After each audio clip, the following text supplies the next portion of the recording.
Option 1 is permissive. It establishes 6 BFAS areas and has the lowest estimated cost to commercial fishing, whereas option 4 is the most restrictive, which establishes 4 BFAS areas, 3 of which allow bottom trawling, and has the highest associated economic cost to commercial fishing. It's worth noting that the only difference between options 3 and 4 are that option 4 completely bans bottom trawling from the inner Gulf. And while this has little impact on biogenic habitats due to the small amount of area that's reduced, it does have an economic cost for both fishers and consumers. It's also worth noting that Fisheries New Zealand did not include either the status quo or a full closure in the discussion document as an option, and the intention here was to be consistent with previous cabinet decisions on revitalizing the Gulf in 2021 and the fisheries plan in 2023. The 4 options that are identified were for establishing BFAS areas were identified through a comprehensive spatial process, and the aim of this process was to balance fishing activities with the protection of benthic biodiversity. So it started by excluding areas from consideration as BFAS areas altogether. So this includes existing and proposed protection areas, including the ones that were just presented upon, as well as areas deeper than 200 meters and previously unfished areas. The remaining were analyzed spatially using the tool zonation with an eye to identify those with the highest fisheries importance and low biogenic habitat importance. The process was reviewed by an advisory group with representatives from Auckland Council, Waikato Regional Council, numerous environmental NGOs, DOC, Fisheries New Zealand, and industry representatives. The findings were also presented to and reviewed by the Aquatic Environment Science Working Group. And we wanted to highlight this because the spatial analysis is more advanced than what we've had to date, and we believe that it represents the best available information at this time on the distribution of biogenic habitats in the Gulf and the anticipated impact of these fishing methods on those habitats. That being said, more data and analysis is always needed, and the submission does advocate for the areas to continue to be informed by the best available information. The Council submission supports the most restrictive option proposed in the discussion document, which is option 4. This option would restrict bottom trawling from nearly 90% of the Gulf and is estimated to protect 97% of predicted habitat suitability within the Gulf. It comes with an estimated 59% decrease in annual revenue for commercial fishing, although the real cost is difficult to estimate as some of these efforts would be displaced, representing an unknown price increase for fishers and consumers. A bit about reading this diagram, the dark blue areas are existing closures to bottom trawling and Danish seining, and they include the Cable Marine Protection Zone. The light blue area is the current closure to bottom trawling, but allows Danish seining. And so the BFAS area represented in orange in that light blue area is proposing to reduce the area allowed to Danish seining in the inner Gulf, but would not allow for bottom trawling. So what this means is that of the 4 BFAS areas in this map, the 3 in the outer Gulf would allow for bottom trawling, but the one in the inner Gulf would not. It would only allow for Danish seining. It's also worth noting that the BFAS area in the bottom right falls within the Waikato coastal marine area, and maybe also worth noting that these shapes were decided based on trawling footprints, so they're not just rectangles. The mayor may be a bit happy to know that. They're informed by previous trawl locations.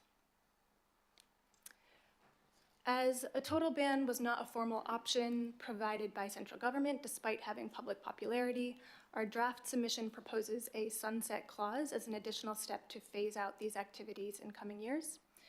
We do have concerns that an immediate and full ban to bottom trawling and Danish seining could risk displacement of these activities to other areas that might have higher biogenic habitat importance than the ones identified through the spatial process.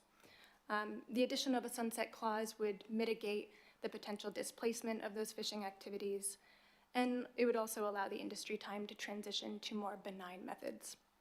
There are different ways to approach a sunset clause, and these are outlined in the submission. A blanket ban at a point in time, potentially 5 years from now, is one option, or gradually reducing the BFAS areas over time is another to be considered. Thank you very much, and we welcome questions. I'll go back to the map. Kia ora, that's very clear. Thanks for all the work done on this, Olivia. There is no questions now, I don't think. Oh, Councillor Baker. So just, I mean, a bit like the Mayor, I'm certainly no expert in fishing, but is this going to push, well, I probably can fish, but wouldn't know where, but is this going to push, are there you know, complementary sort of actions going to be happening north of the coast? Are we going to be, or are we just going to be pushing the commercial fishing guys further up? And I guess, and what is the, has there been work done on the impact to, you know, you talked about it, but what is the impact on sort of those fisheries likely to be, or is that not our drama? Yeah, it is likely that the current fishing activities that are happening in the Gulf would move to other areas. I do think it's worth noting that these fishing methods within the Gulf are on the decline already. So a lot of those vessels are retiring naturally, and this process, particularly the sunset clause, we're hoping that it will help accelerate that process a bit. But it is likely that because quotas aren't changing, these fishing activities would likely move to other areas within the EEZ. Maybe just another quick additional observation is that it depends a bit on the operator. Some of the operators are kind of like family-owned businesses that are sort of domiciled in one port, and they're less likely to be able to move. Others, like the larger fishing companies, will be able to go to other further from home ports and base their activities out of, say, Tauranga or Whangarei. So it does affect the commercial industry differently depending on your background and how you're actually approaching this. So I think what we've said is that we feel like there is a risk that some of those operators will move into East Northland and Bay of Plenty and potentially cause some more adverse impacts than the values that are actually achieved through this option 4 scenario, which is at 89.2% in the case of trawling in terms of closure, but also actually achieving 97% biodiversity protection predicted. Thank you. Right. I'm happy to move. Seconder, Councillor Darby. Thank you, staff. We'll get you to move back. I think that's clear. Is there any debating? Councillor Darby. Oh, look, just briefly, really, and I really appreciate the work you've done on this paper and the former paper team. You know, when you look at the Snapper 1 area, runs right up to Cape Reinga, and I forget how far Snapper 1 goes south. I think it's well below the Coromandel area. There's still a lot of fishing out there, even with these restrictions, massive amount of fishing. This is a very small restriction. It's piddly, to be honest, and in time we're going to have to go much wider. So I support the option 4. I think it is in our submission, as the staff are being recommended strongly. Cool. Thank you, Councillor. Is there any other views? Yeah, just my brief comment was, yeah, my push to, you know, have quite a significant ban. This is quite a significant move forward.